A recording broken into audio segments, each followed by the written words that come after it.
Welcome to Saunders Sisterhood. I'm Carrie, and this is a YouTube channel for the single and for the childless, not by choice person. We are fall vibing here today, and today we're doing a video talking about some things that it doesn't feel like people quite understand about being childless, not by choice. So not to presume that I know what's going on in every single person's head about childlessness, but I do think that there is a collective perception that we can talk about here today.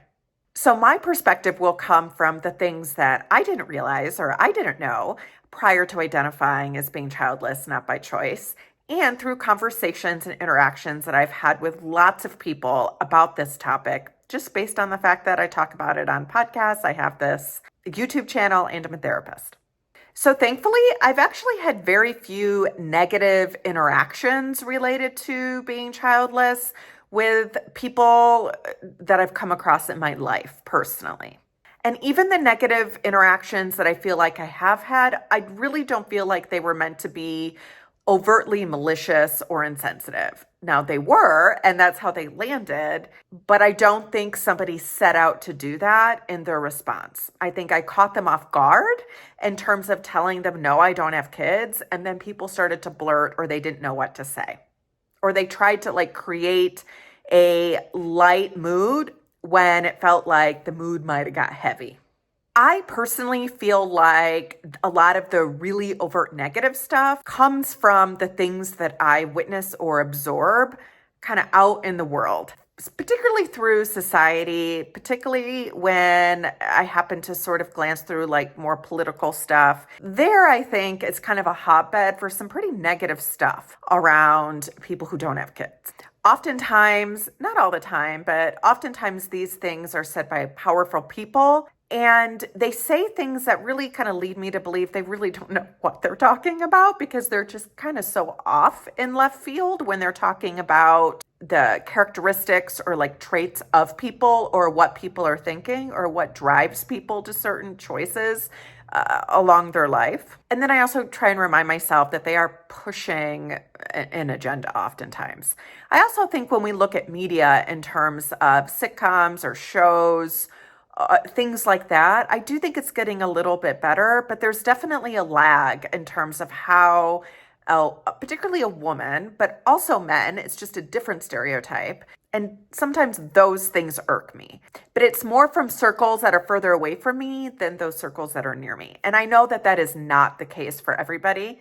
And I feel lucky that that happens to be the case for me as it stands right now. So what are some of the things that it feels like people don't understand? I think the biggest thing is that it impacts every aspect of your life. It doesn't just impact not being a parent. It impacts spiritual side of things, friendship, finances, family. There's a lot of milestones and traditions that have to do with having a child or parenting. And so it's not just, hey, I don't have a kid. It actually has this ripple effect into so many other areas of your life. The grief is also invisible to others sometimes, meaning it's a disenfranchised grief that people often don't perceive. So you don't always have people checking in on you, or even if people want to, they don't know how. So it can feel kind of isolating, like you're holding this thing on your own, and it's this elephant in the room sometimes. And it just feels like you don't really always have somewhere to turn with it. And I think that's something some people don't quite understand. You can grieve something that never happened. Another thing that I can share just from my perspective is there's actually some shame involved. Even though I don't want to feel shame around it, it's there. And I think some of that is all of the subtle and not so subtle messages that we grow up with that is about becoming a parent. It's not if you have kids, when you have kids. And there's a lot of negative words and connotations that are attached to people, particularly women over a certain age that don't have kids. And so when you find yourself in that situation and you find yourself alone in it, it can feel like there's a lot of shame because it isn't something that a lot of other people understand. And it feels like something that a lot of other people get.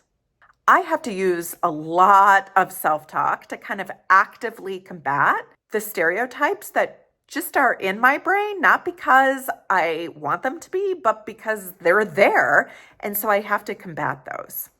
We absorb those things without even knowing it sometimes because it comes from so many different sources and starts so very young.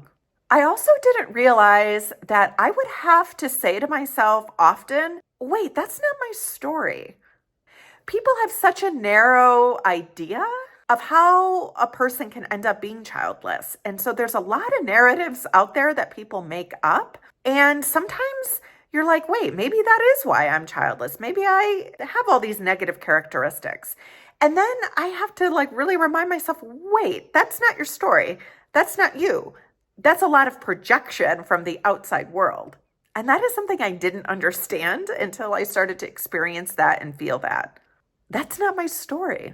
The other thing that I want to put out there is that being childless, not by choice, isn't all about freedom, sleeping in, travel, disposable income, no responsibilities, getting to do whatever you want when you want. There are some additional flexibilities, potentially. But remember, not having kids doesn't mean you have no responsibilities. There's a lot of people out there caring for family members. Not having kids can also be some loneliness, anxiety, grief. If you're also single, it can mean taking on all the responsibilities related to the household, the singles tax, some financial worries. And I don't say that to imply that one's harder than the other or one lifestyle is easier than the other. All lifestyles have pluses and minuses to them. It isn't to say that one lifestyle is more stressful than the other. Childlessness isn't more stressful than parenthood, and parenthood isn't necessarily more stressful than childlessness. There are pluses and minuses in both. They're just different stressors, potentially some different joys and some different stressors. The last thing, and how I want to close this video in terms of things that people might not understand about being childless, not by choice, is that you're not alone. Particularly as you start to feel and recognize that your window to have kids is slipping and that you may not have kids, it can absolutely feel like you're the only one. Even if you don't see people who are childless, not by choice, in your everyday life or in your town, or they're not talking about it, know that you are not alone. And this channel's proof of that. This is a very niche channel that has over 1,000 people subscribed to it with some pretty low budget, low production videos. So use that as some proof that you are not alone in this and that there is community out there for you. Subscribe to Sonder Sisterhood. This is a channel for the single and for the childless, not by choice person.